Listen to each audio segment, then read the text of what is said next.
Не мога да избегна, че съм се родил на Коледа в 1923 година. Не мога да го избегна.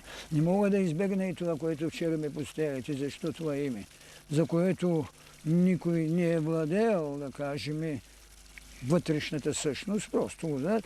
Ама те забравят, че човека не е само проявеност, а човека е скрита даденост, още която се проявява. Но търси се едно име, което нищо не значи за обикновения, но много значи за онзи, който има посветеност. И така, безспорно, единственото нещо, за което съм плакал в живота си, това е, че съм плакал, че искам да уча. Тогава не се приемаше, както сега, детски забавачници, нали, и не се приемаше преди да си навършил 8 години. Обаче, онова, което ходя на училище, мене не ме приемат, защото съм малък и се връщам с плач. Значи, плакал съм за знания.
Нямаше начин да не бъда изключен.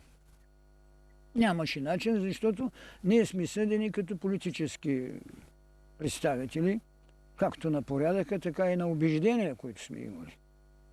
И аз не се сърдя на никого.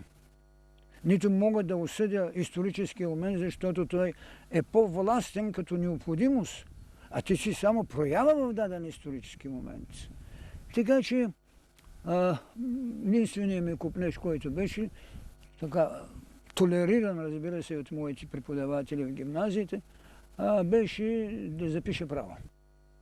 Завърши школа запасни офицери, тогава се взимаше, след като си изкараш 3-месечен курс, 3-месечно обучение в редовната армия и оттам нататък вече в казармата.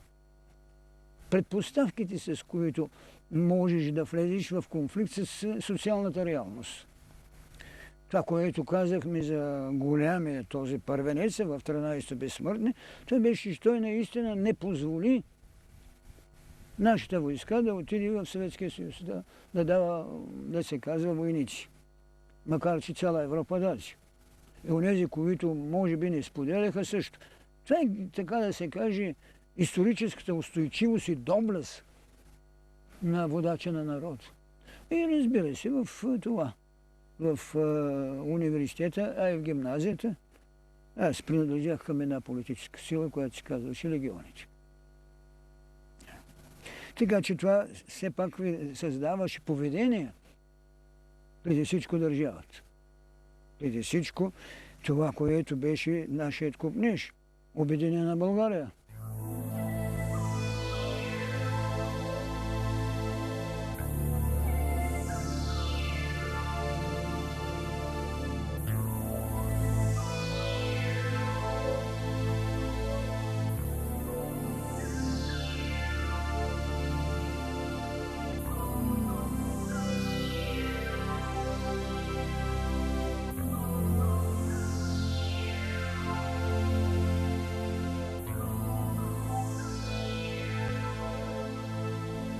В богословието мислих, че няма да бъде прилаган гражданския закон, И както и да е, чрез така благоволение на патриарх Кирил, бяха ме представили в някакъв вид, знаеш и за моите творби. Издържах изпита там. Добре, моите добри съседи тук, наречени поповчани, направиха генерален протест и изключиха ме оттам. Тогава, разбира се, договарях с една много голяма личност. И много добър човек беше. И те го убиха, разбира се. Разпореди и върнаха ме в факултета. Патриарха ли? Да. Какво трябваше да се прави при тази ситуация? Всеки момент пак могат да те изключат. Тогава реших и вместо за 4 години, за 18 месеца взех 35 изпита. И то с отличие, разбира се.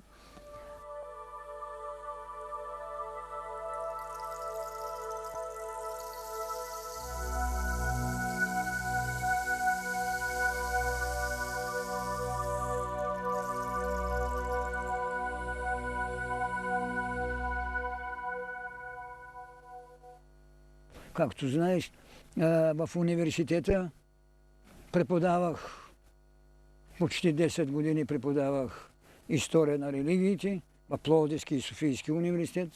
Така че не крия част от биографията си. Никога не съм искал да се хваля, че съм жертва политическа, че там 11 или 12 години си прикарал 1, 2, 3, 4, 5, 6, 7 затвора, Белене и така нататък. Това, което се спекулира, това е, че са страдали. Аз отричам тезата за страданието.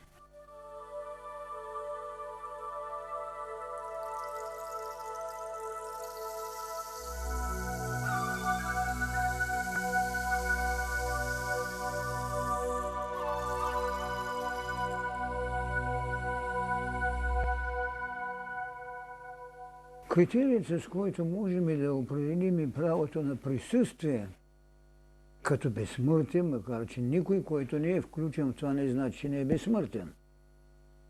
Безсмъртието е това, че има смърт, която ви позволява жизненост преди да станете безсмъртен. И тук е голямата добродетел на смъртта, да ви прави безжизнен, като осъществите дни или покажете характеристика, а не биография, с която всеки идва.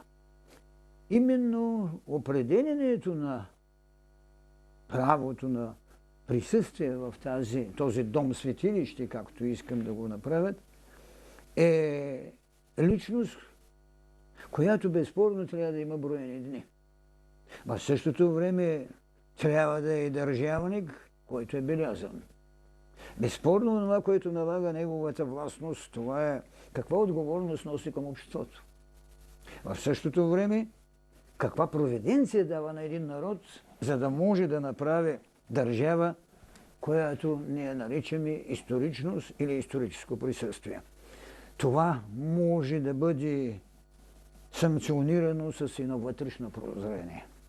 Човек може да има много голяма интелектуална начетимост, когато гледа своята собствена история. Важното е вътрешното прозрение и правото на белязана личност, която казвам предназначение. Една личност може да извърши много неща, но да няма предназначение. Това е с което аз съм се опитал да характеризирам 13 поименни безсмъртници, а това не значи, че другите не са безсмъртни. И от тук вече да направя изборът и безспорно да ги сложа с искане дом, светилище, който би бил, както казвам, социален учебник на нашата добродетел или на доблестта ни да оставим история. А тя каква награда ще ни даде, както казват римляните, върховното право на историята. Но върховното право на историята го определя духовността, а не го определя фактологията.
Безспорно, че домът е единствената възможност, когато човек се чувства уютно и свободен в признание, където не е наложено влизането да изисква непременно покорност и почитание било на икона или това, както казвате, в храма.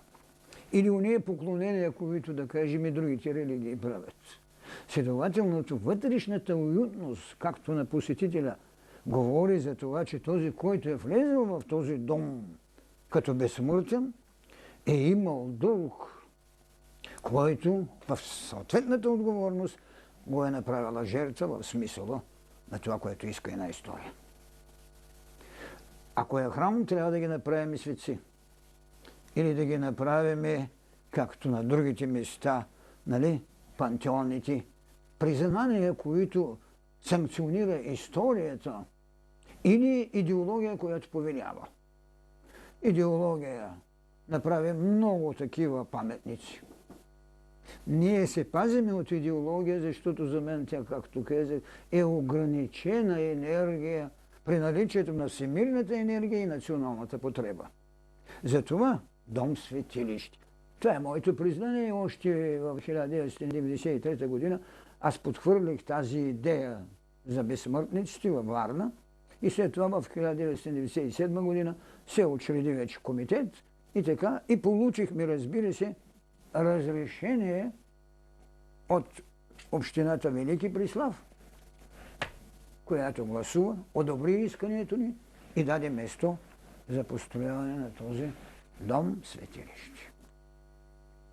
Ние, да кажем, и на най-обикновеният носител на хляб на партизанина му направихме паметник.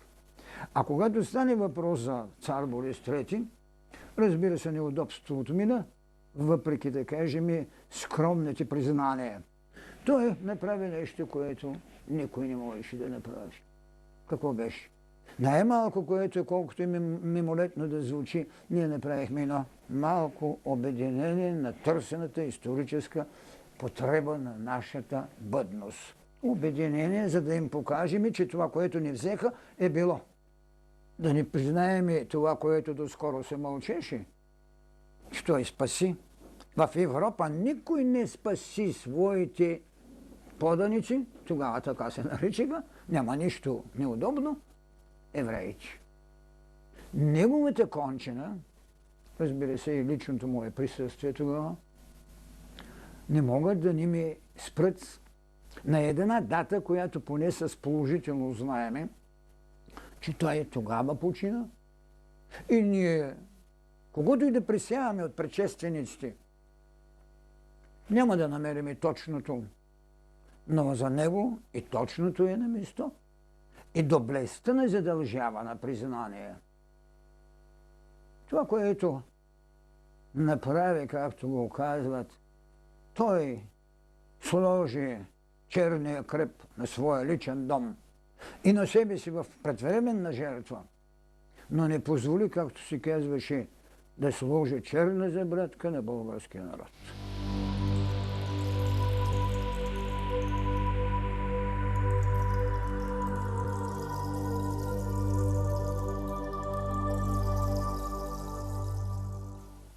Когато се каже за числото 13, там работят само великите посветени. Но ние можем спокойно да кажем, имаме 13 вековна история, която ни дава право да изберем 13. Когато направите 14 столетия, правете си, служете и 14-тия човек. Но няма ограничение. Но в нашата история числото 13 е Сатурново число, а ние имаме Земя, която е под Сатурн, и Сатурн се нарича баща на боговете. Тоест баща на мъдростта. А ние даваме в битие трапеза на мъдростта.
края на краища тайната на човека, пътят на човека и идеята за безсмъртие. Кое е онова, което сътворителите или което тези, които определят поведението на човека в религията, е загриженост?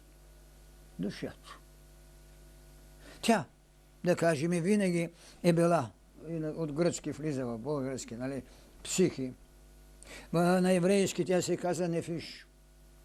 Но за нея религиите са правили и посегателство върху това, което наричаме живот. Какво са тогава в този смисъл инквизициите? Посегателство върху живота, в идея на защита, че той е грешен и душата му се омърсява. Онова, което те искат да защитят, е именно душата. За съжаление, разбира се, на нея е предоставено какво? Не субстанциалност. А всъщност религиите винаги говорят, че тя е субстанциална. По този начин идва големия конфликт. Без една субстанциалност, правната страна не я включва в хартата за правата на човека, за да я защити от това, в което тя е уязвима. А тя е уязвима в това, което наричаме анатема. Анатемата е проклятие. Върху кое? Върху вашата духовна същност. Върху вашата душевност. И от тук в мен възнегодува нещо, което е много реално. Разбира се, вече науката има формули, че душата притежава субстанциалност и дори тежест. Но религиите се защитили, но когато гражданските закони или това, което казвате правната страна, не я брани, тогава каква е формулата? Брани ли гражданската страна в човека непосягането на неговата жизненост и му иска свобода на словото, свобода, най-същественото, свобода на съвестта. А съвестта субстанциално ли? Пипаема ли? Или е изградена моралните таблици, които са предоставени на еволюцията на човека, защото човека в първите свои начатки се самоизяжда и се е считал за морално, днеска е канибал. Значи, идеята да браните субстанциалността не е достатъчно, че не имате в наличие, защото никой в наличие няма съвест. Ето защо тогава аз поисках в едно обращение още в 1996 година да се постави проблемът в хартата с една нова клауза или с нова прибавка към правата за защита на душата, защита с правото на слово, правото на съвест, правото на еди какво си, да се постави и защита правото на душата. Като се брани от определено от какво? Не е както да кажем общо взето бранене на съвестта в целокупността. От еди какво си, от всичко фактически. Една съвест може да бъде накърнена от обида. Една съвест може да бъде накърнена от клевета. Но една душа искам да бъде обранена от анатемата, която в буквален превод значи проклятие. Ние имаме няколко събора в България. На международната, разбира се, сцена и в католическата, и в нашата, разбира се, ортодоксална, така наречена църква, тези проклятия, тези събори са извършвали нещо нечувано и невиждано, с което индивидуалната душа е смутена, обявена е за несъвършена. Ето защо в съвместимост между идеята за правата на човека да се сложи защита на правото на душата, нещо, за което не е било помислено. Много лесно е да се каже, ами ние като му защитаваме живота, защитаваме. Не. Вие защитавате живота му върху неговите телеса. Вие наистина говорите за незасягане на неговата съвест. В какво? В съвест, която казвате, че е измирило. Тя измерва отговорността. Но тази съвест, ако вие защитавате, тя не е субстанциална също. Тогава какво ви спира да направите от душата, която безспорно вече има достатъчно доказателство, че е субстанциална?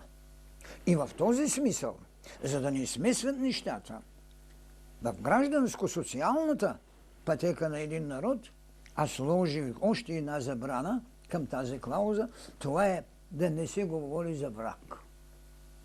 Врагът е също така една отрицателна енергия. В гражданско-социалното поведение това е много обидно. Враг. Враг. Не само вътрешен враг. Вие имате и външен враг. Когато вие воювате, наричате онзи, който е на отсрещната страна враг. Затова в посланието си бях казал, нали? Вие не можете да искате възмездие на онзи, че в даден исторически момент по социални и политически съображения той става твой противник. Противникът не е още враг. И много добре Дим Чудивилянов го казва. Мъртвият не е враг. За да освободиш и да не насилиш поведението си, да обичаш враг. Аз родих една мисъл, която, т.е. едно слово, една дума, която като етимология, както казваш, е страшна. Всеки ти е събожник. По този начин ще се дойде до най-смешното положение, когато тази истина се наложи, че човечеството се е самоизтребвало, защото не е имало иерархия на проницание за Бога.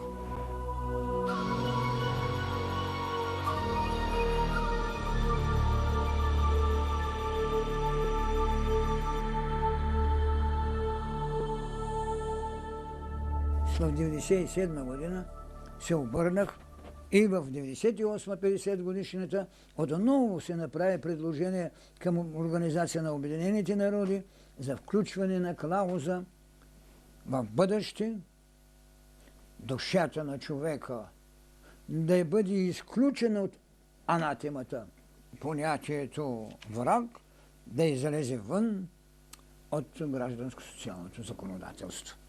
Така продължавах, разбира се, отговор не се получи, въпреки че сега в 2002 година отново повторихме това.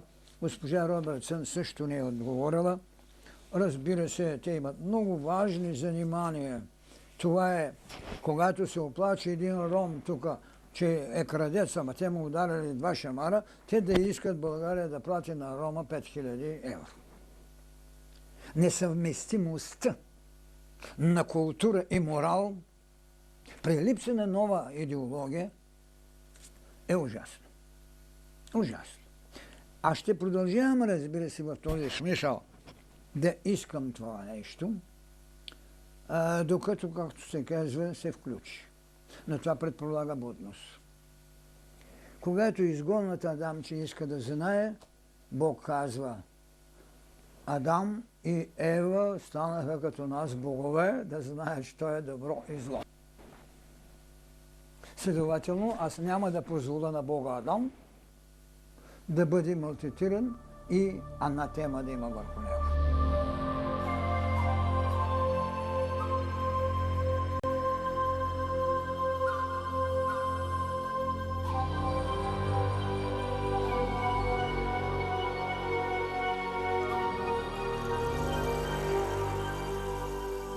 Аз отричам тезата за страданието.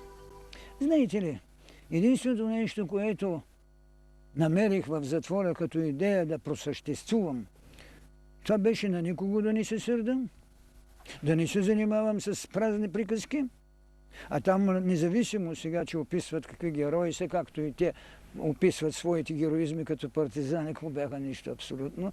Всичко е една голяма лъжа, за да имат някаква социална биография. Там аз започнах с това да си готвя изпитите в юридическия факултет. Това започнах. Получавах си учебниците.